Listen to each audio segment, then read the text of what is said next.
Again. The thing is, I'm talking about myself here. Myself here. Sammy, you said that you're a Christian? Yes, I'm a Christian Lutheran, by the way. Yes. which Lutheran church do you go to? I'm not the Christian that, many people think of Christianity as. I'm not the Sammy. born again or the. Yes, sir. Sammy, what Lutheran church do you go to? What's the denomination? I was overseas at the time. I went to a Lutheran church. All right. Well, anyway, Sammy, there are answers to those questions. There are ways to detect God. You'd have to look at his fingerprints. That's what I call them. For example, the Bible has the prophecies of Christ in the Old Testament fulfilled in the New. But the Bible is written by human beings. Yes, it is. The Bible was not written by God. Well, hold on. Not God's language. Sammy? God did not speak Hebrew or Aramish or Arabic or English. Hey, Sammy, question for you. Sammy. Yes, go ahead. Do you believe Jesus Christ is God in flesh who died on the cross and rose from the dead? Do you believe that? This is the teaching. I would like to believe that, but okay. I actually, this is the teaching that we've been. Sammy. And Sammy. How does he call himself a Christian then? That's what I'm going to say. Sammy, do you believe it? It's a yes, you do, or no, you don't. Do you believe that? That Christ, the Christ is the true Son of God. I believe that I'm true Son of God too. Okay, Sammy. It doesn't sound to me like you're really Sammy. It doesn't sound to me like you're really a Christian. And I'm not trying to be judgmental, but if you do not affirm the doctrines of Christianity, you can't be one. So it might be that you just don't understand really what the issues are. And so you would need to learn about the person of Christ, his work, and things like that to be a Christian. I wouldn't be really having that conversation with you. I would not have this conversation if I was a true born-again Christian or a Christian that... Yeah, I agree with you. I think you don't know. I think you don't know who Christ really is, and that you really don't know the issues. And I'm not trying to be disrespectful to you. I just don't think that's the case. No. I would not take it as a disrespect, okay. Sir. You could do anything you want. It is a good point what he says, because yesterday we were saying, why do we wait until we're able to see something, or we have to describe something before we can believe it? Sammy, are you still with us? That's what we have as human beings to recognize and learn. But Sammy, do you see air? Do you? Please pay attention. Do you see air right now? Do you believe that it exists? It's not just that. I mean, let's suppose. So Sammy says he went to a Lutheran. He went to a Lutheran church. How do we know that there's a Lutheran church? We haven't seen it, heard it, touched it, tasted it, smelled it, and yet we believe that there is a Lutheran church that you went to at some point. How? Because we believe based. No, Tony, come on, please. I can never make a point if you jump in every 5 seconds. Think about the point I'm saying, because this is a response to what you're saying.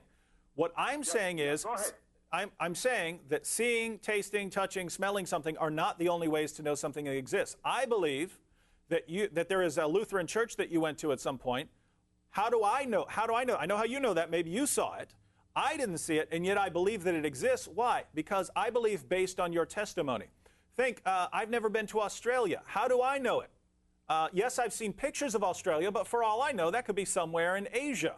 I don't know that the person giving me those pictures was telling me the truth. I believe it not because I've seen it, tasted it, touched it, smelled it, or heard it, but because I've trusted other people's testimony. When I think about history, George Washington, I believe that George Washington existed.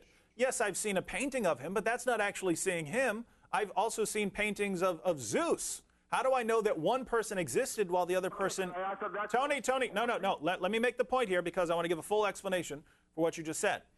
How do I know that George Washington existed? Not because I have experienced him with my 5 senses. I believe it based on the testimony of other people.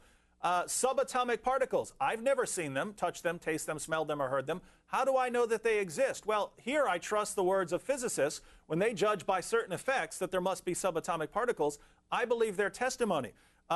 Take something like love. I've never seen it, touched it, tasted it, smelled it, or heard it, and yet I believe that love exists because it's a different sort of thing. It's not the sort of thing that you see. You can see the effects of love, but you don't see love itself. So there are all kinds of things that we don't experience with our 5 senses, and yet it makes no sense to say that they don't exist. Now, the point is, you can know something exists by its effects. So take this camera right here. Take the camera I'm speaking into right now. Take the TV or laptop that you have sitting in front of you. You don't know who made that, but you know that someone made that. Why? Because you're looking at a particular effect. here's something. Something must account for this.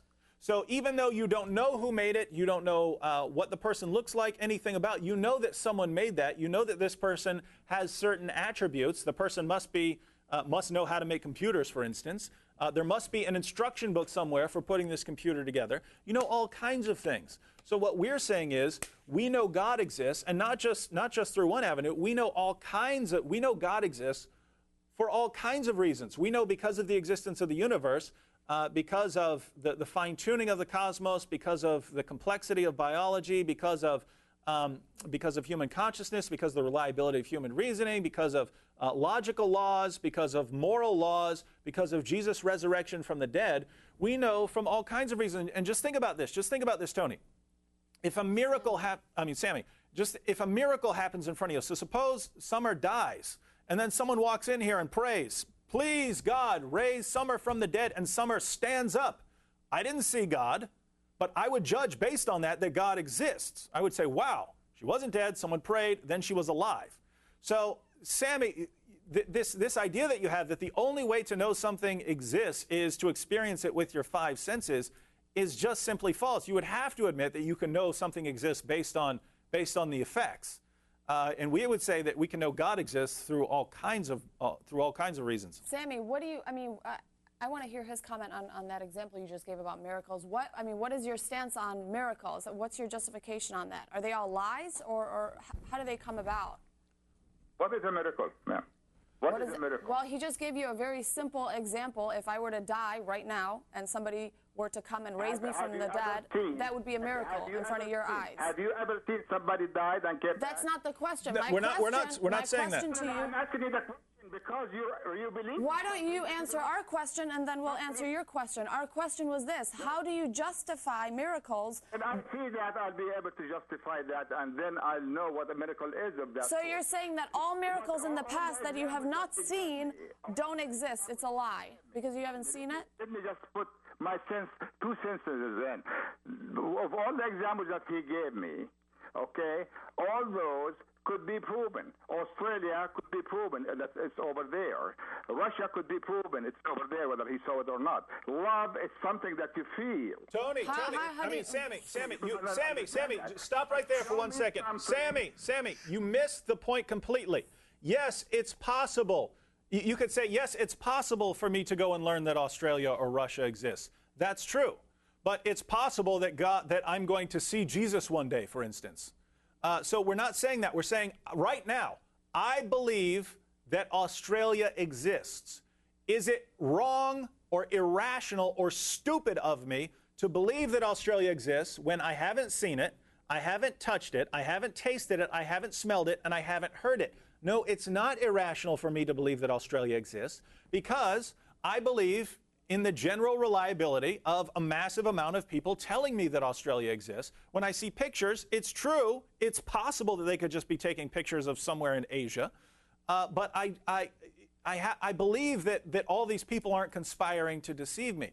The point of that is, if what you're saying is true, it's irrational, it makes no sense to believe in something unless you have directly experienced it through your five senses, then it's stupid of me to believe that love exists. It's stupid of me to believe that George Washington exists. It's stupid of me to believe that Australia exists because I have not experienced those things with my five senses. Now, I want to clarify this. You can't just say, well, you could go out and look at those things. No, I can't go out and look at George Washington. I can't. He's dead. Everything I know about him is based on what I've heard from other people. But that's different from me experiencing it with my five senses. So you either have, you've got two choices here, Tony. You can either say, no, you only believe in something that you've experienced through your five senses, in which case you have to say, it's stupid to believe that George Washington existed. It's stupid to believe that love exists. It's stupid to believe that subatomic particles exist. It's stupid to believe that Australia exists. Or you have to say, there are other ways we can know things than through our five senses. There are other ways we can know things than through those five senses. Now, which one are you saying? I guess I do not have the other sense, sir, that I could recognize things. Maybe I'm lacking something that everybody else in this world or every true Christian has, but I do not really have that. That sense that makes every other true Christian who believes blindly and believes that everything is existed according to what the teaching is and whatever everybody's telling him. Did he just change the subject? No, He did.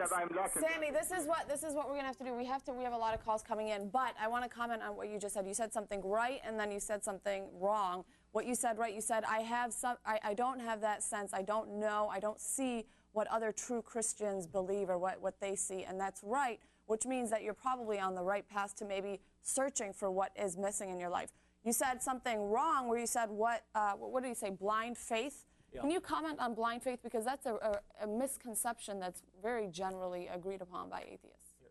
Do I have blind faith in Christianity? No, I don't. If you say, David, why is Christianity true? I can give you all kinds of reasons. The idea of blind faith is totally contrary to Christianity. It's a modern misrepresentation. It actually started in the 19th century when people started appealing to emotion and so on. Before that, I mean, think about this. When the apostles went out, they didn't say, the message of the apostles was not, believe in Christianity, don't try to investigate it, don't look into it, just believe in it. That was not the message. The message, when you go back to the book of Acts, it goes something like this. Jesus died on the cross. This was a public event. We know it. You know it. Everyone knows it. It was done in public. And 2, we saw him after he'd risen from the dead. What was that? They're appealing to common knowledge, and they're appealing to eyewitness testimony in their proclamation. So is it a leap of faith into the dark based on no reason at all to say that Jesus rose from the dead? No, he was dead, then he was alive. Is it blind faith to say that God exists? No. And this is one recurring point.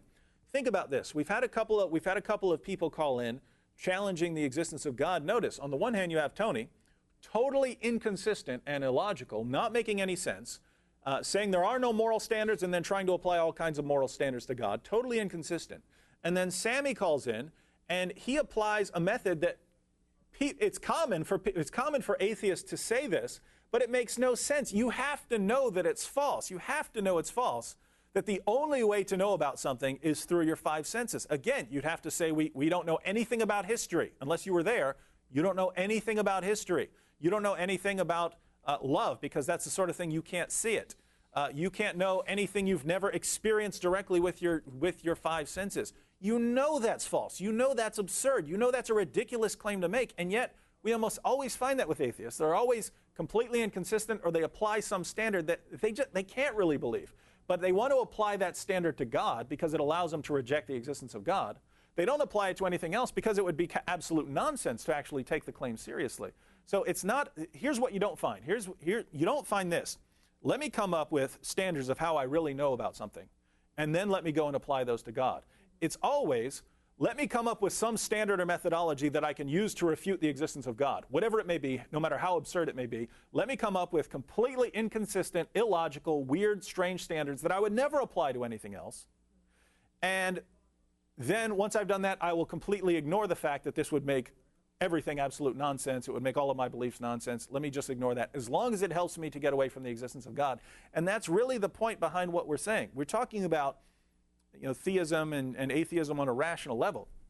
But you always find out there's some sort of spiritual difficulty at the bottom of it. There's a kind of rebellion that makes people irrational and illogical when they're attacking the existence of God, and they just don't see it.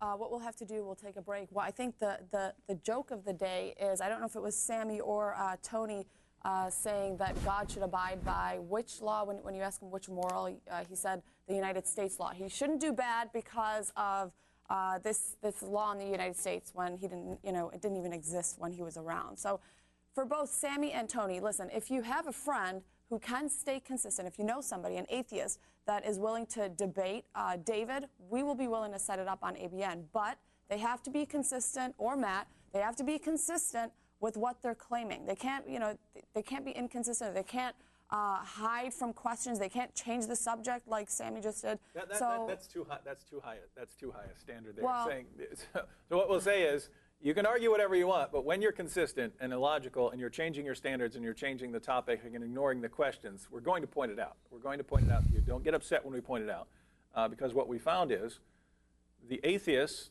makes a mistake, contradicts himself, applies some standard that he can't possibly believe in. We point it out and they change the subject. And why? See, here's the thing, my friends.